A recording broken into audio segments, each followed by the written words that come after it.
Hey everybody, today I'm going to show you how to make paille au fromage, also known as cheese straws. This is definitely a holiday item, not something you'd really eat every day, but it's pretty easy to make. So what you're going to need is a pack of frozen puff pastry. This I've defrosted overnight in the refrigerator. You can do it quick on the counter, but it's very important it's completely defrosted or else it will break when you try to roll it.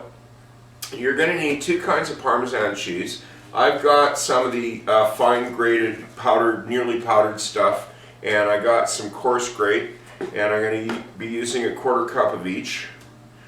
Some paprika and some cayenne. These two look nearly the same. Make sure you don't mix them up because one's quite a bit spicier than the other.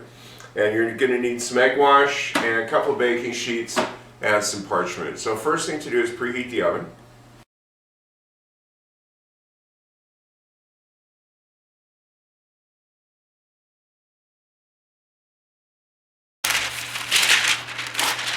So while the oven is heating up, get your baking sheets ready.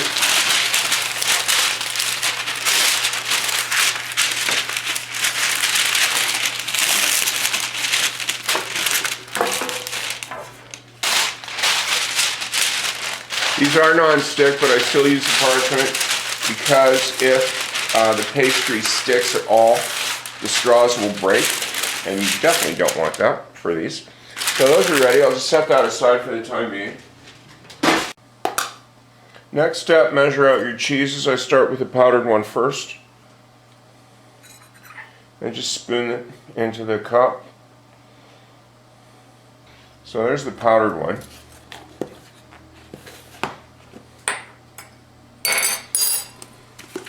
Now if you want to use a different kind of cheese for the shreds, you can either use Romano, Asiago. Some recipes call for Gruyere. I just happen to have two Parmesans and I like it, so why not? Just give that a bit of a stir, break up any lumps, and then add your spices. So a quarter of the cayenne, half of the paprika, and as always I use Hungarian paprika. If you can get it, you should. It tastes much better than the Spanish one. Give that a really good mix.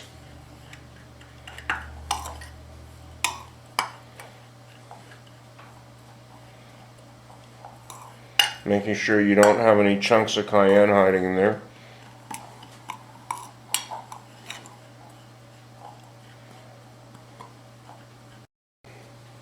Next, prepare the egg wash. Let's crack a large egg. Add a tablespoon of water to it. Mix that up well.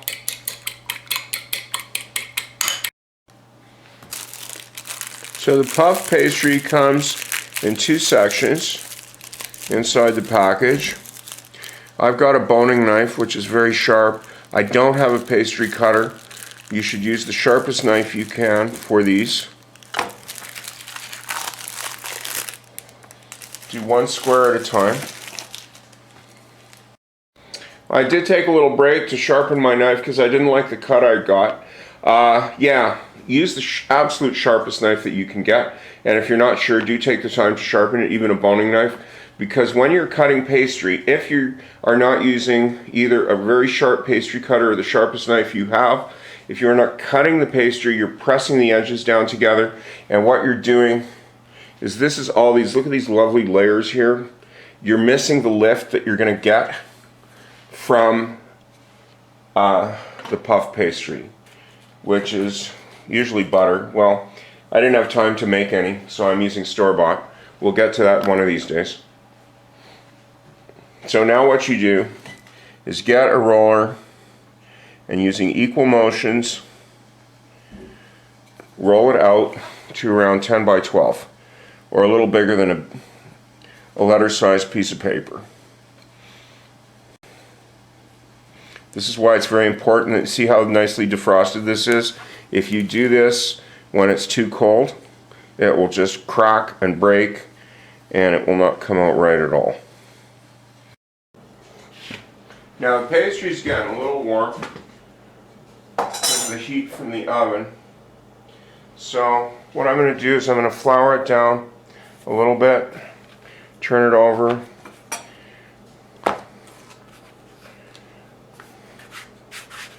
Make sure the board is slightly floured. For those of you that are paying very close attention, yes, you will notice that I had to lightly scrape it off because it was starting to stick, but the flour should save that. And you'll see how quick this goes now. And I will turn it over now that it's been floured. And it's just the sprinkling that you need. And if it does start to stick like this, and sorry, I should have done that at the beginning, I forgot.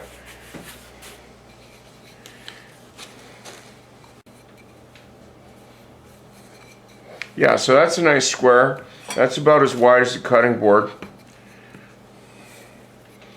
So, as long as it doesn't stick too bad, I'm happy with that. Let's try to stretch it out so that the last straws are fairly even.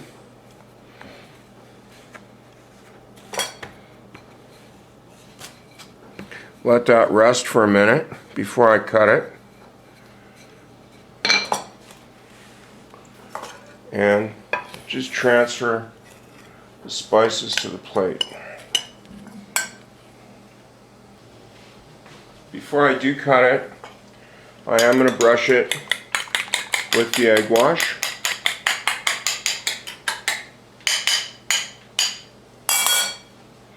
Lightly.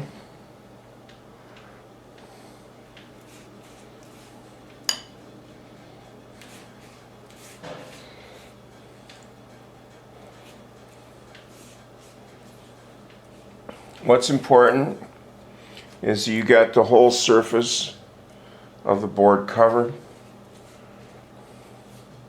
so you pick up as much cheese as possible. So I got my setup done there, and you do have to remember, you do want to work as quickly as you can, just to make sure that the dough does not get too soft. I'm going to be using 12 for each, so what you do is just eyeball it and then just draw the knife on it, getting a good cut. So that's going to be 3.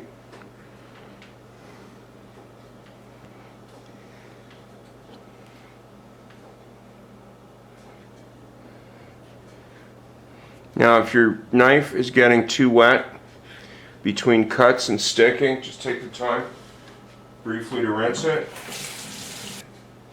and dry it first.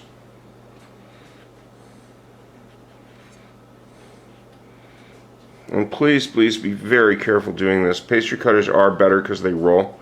I don't think you could actually sharpen a pizza cutter to be able to do this. But if you've got a really sharp boning knife, you can cut yourself quite bad, so really pay attention when you're doing this. Well, excuse my shadow if I get in here, but I want to give you a good look. Okay, now that all the strips are done, these are the straws. Now what you do is you just tap it into the cheese, okay, and carry it over to the tray. It doesn't really matter what end you start with. What you want to do is you want to twist it 3 or 4 times. Okay?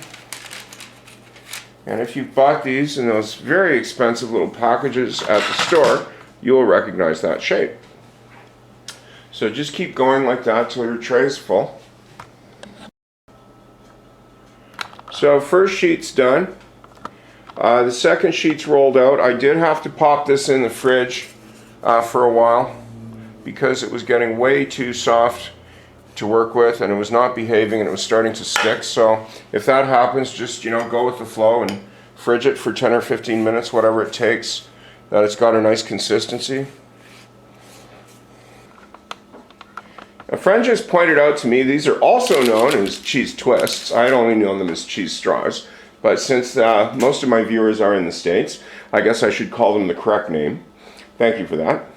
Okay, so these are going to go into a 375 oven for a strict 12 minutes, at which point you check them, turn them with tongs, and cook them for another couple.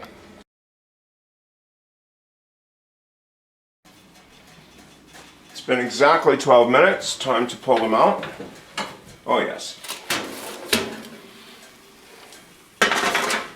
And turn them over.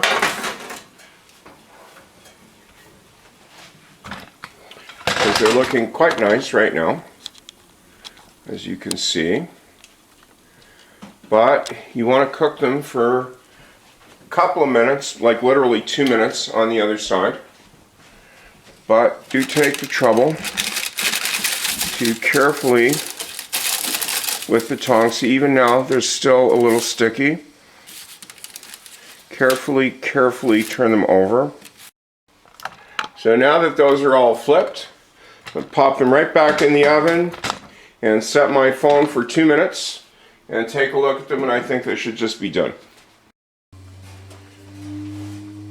So these are right out of the oven now, and with the second bake is simply to dry them out because they're cooked on the first one, and to remove any moisture from them, because you did notice they were sticking together slightly at the beginning.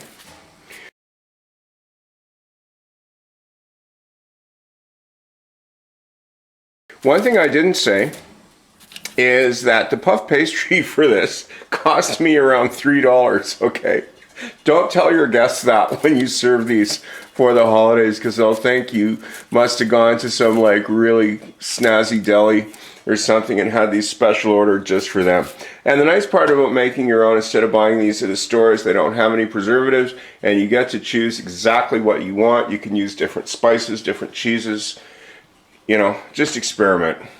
So there's my Pailles Fromage, also known as cheese twists or cheese straws. And thanks for watching. I do hope you try these, and I hope to see you again.